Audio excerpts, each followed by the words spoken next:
अब देखो लास्ट है हमारे पास मेटेलिक सॉलिड।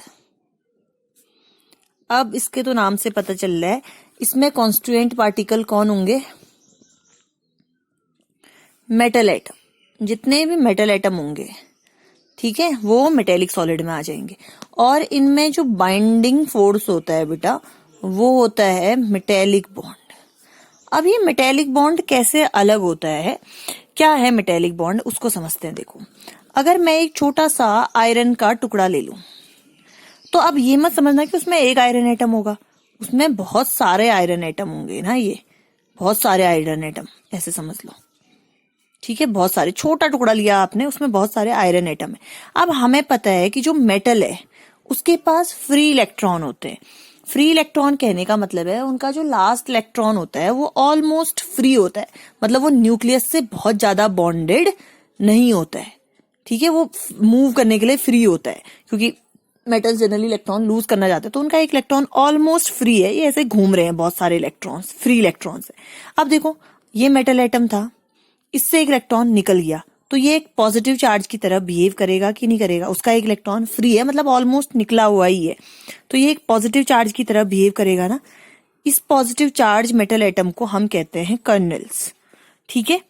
और ये जो फ्री इलेक्ट्रॉन है ये पूरे सिस्टम में ऐसे फैले हुए हैं, पूरे क्रिस्टल में, और सारे के सारे मेटल एटम पॉजिटिव चार्ज की तरह बिहेव कर रहे हैं, उन्हें हम कहते हैं कर्नल्स। तो अब ये क्या करते हैं कि ये जो दो एटम्स हैं, जो दो कर्नल्स हैं, दो पॉजिटिवली चार्ज्ड एटम है, वो साइमल्टेनियसली एक साथ एक इलेक्ट्रॉन को अपनी ओर अट्रैक्ट कर रहे होते हैं, ठीक है। तो ये दोनों एटम इस इलेक्ट्रॉन के थ्रू आपस में जुड़ गए, तो इसी बॉन्ड को हम कहते हैं क्या, मेटेलिक बॉन्ड बेटा। और इसको हम कहते हैं इलेक्ट्रॉन सी मॉडल, मतलब एक इलेक्ट्रॉन का सी है, ओशियन, समुद्र है इलेक्ट्रॉन का, और उसमें मेटल एटम प्रेजेंट हैं जो आपस में एक इलेक्ट्रॉन के थ्रू कनेक्टेड हैं।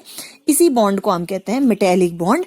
तो बाइंडिंग फोर्स में आप समझ में आ गया मेटेलिक बॉन्ड क्या होता है। तो कॉन्स्टिट्यूएंट एटम इनके मेटल एटम होंगे और इनमें बाइंडिंग फोर्स क्या होगा, मेटेलिक बॉन्ड होगा, और ये काफी स्ट्रॉन्ग बॉन्ड होता है, ठीक है। तो मेटल्स की प्रॉपर्टीज तो तुम्हें पता ही है कि क्या, ये लश्चरस होते हैं और ये इलेक्ट्रिसिटी को हमेशा ही कंडक्ट करेंगे, क्योंकि इनके पास क्या है, ये फ्री इलेक्ट्रॉन्स है ना। मैंने अभी तुम्हें बताया कि इलेक्ट्रिसिटी कंडक्ट करने के लिए क्या जरूरी है, या तो इलेक्ट्रॉन्स या तो आयंस, ठीक है। तो ये फ्री इलेक्ट्रॉन इलेक्ट्रिसिटी को कंडक्ट करेंगे।